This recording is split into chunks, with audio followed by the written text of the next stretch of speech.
Actually కర్నూలులో ఉంటాం.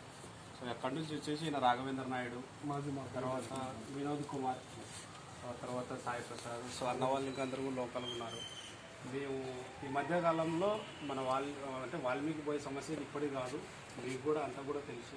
కానీ మా ప్రధాన లక్ష్యం ఒకటే, మేము ఎన్ని సంఘాలు ఉన్నాయి, ఎంతమంది నాయకులు ఉన్నా ఈ మధ్యకాలంలో ఐక్యత చాటి ఖచ్చితంగా మనకి ఎప్పుడైతే రాజ్యాంగ వలన జరిగిందో మరి తిరిగి మనం ఎస్టీ పునరుద్ధరణ జరగాలనే ప్రధాన ఉద్దేశంతో, డిమాండ్తో ఈరోజు అన్ని కులాల అన్ని సంఘాల్లో ఉన్నటువంటి వ్యక్తులు కూడా అందరూ ఐకమత్యం చాటుతూ ఏకతాటిపై నడవాలని దృఢ సంకల్పంతో ఉన్నాము.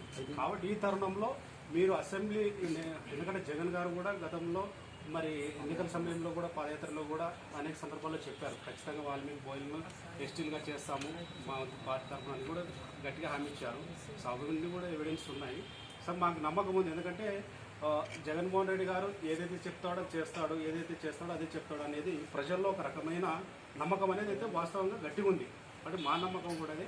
మరి టీడీపీ ప్రభుత్వంలో మరి ఏ విధంగా అది అంటే ఆ బిల్లుకు ప్రాణం లేకుండా ఏందో ఆ బిల్లుకు ప్రాణం పోసే విధంగా వైసీపీ పార్టీ చేస్తే కూడా ఈరోజు రాష్ట్ర వ్యాప్తంగా ఉన్న కొన్ని 40 లక్షలపై జనాభా ఎంతో హర్షిస్తారు, అభినందిస్తారు. ఈ పార్టీకి అన్ని రకాలు కూడా చేదోడు వాదులుగా ఉంటారు. ఇప్పటికైనా ఎప్పటికైనా పార్టీకి కానీ పార్టీలో ఉన్నటువంటి నాయకులకు కానీ ఒక మంచి ప్రియారిటీ అనేది ఉంటుంది. కాబట్టి మా రిక్వెస్ట్ ఏమంటే, మేమందరూ కూడా చదువుకున్నాము, అందరూ కూడా డిగ్రీలు, పీజీలు రకరకాలుగా చేసినాము. సో ఎవరికి కూడా అసలు ప్రవృత్తి లేదు వాస్తవంగా. మన జగన్మోహన్ రెడ్డి గారు మనం ప్రకటించినటువంటి సంక్షేమ పథకాల్లో కూడా వాల్మీకి బోయలకు లేదు. మిగతా కొన్ని కులాలకు ఉన్నది సంతోషమే, కానీ వాల్మీకి బోయలు కూడా గుర్తించలేదు. మా బాధ అట్లా అనమాట, రకరకాలుగా ఉంటుంది. మన రీసెంట్గా కరోనా టైంలో కూడా రాష్ట్రంలో మరి అనేక వందల వేల కుటుంబాలు ఒక వాల్మీకి బోయ కుటుంబాలు మాత్రమే వలసలు వెళ్ళి అష్ట కష్టాలు అనుభవించడం జరిగింది.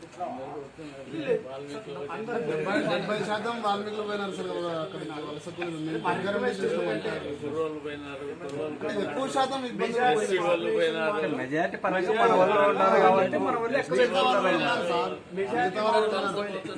మిగతా వాళ్ళు కూడా పోయినారు కాదని, కానీ ఎక్కువ శాతం మా వాళ్ళు. మీరు దయచేసి మీ వంతుగా మా నియోజకవర్గ అసెంబ్లీలో మీకు సమయం వచ్చినప్పుడు 5 డిస్ట్రిక్ట్లు ఎస్టీ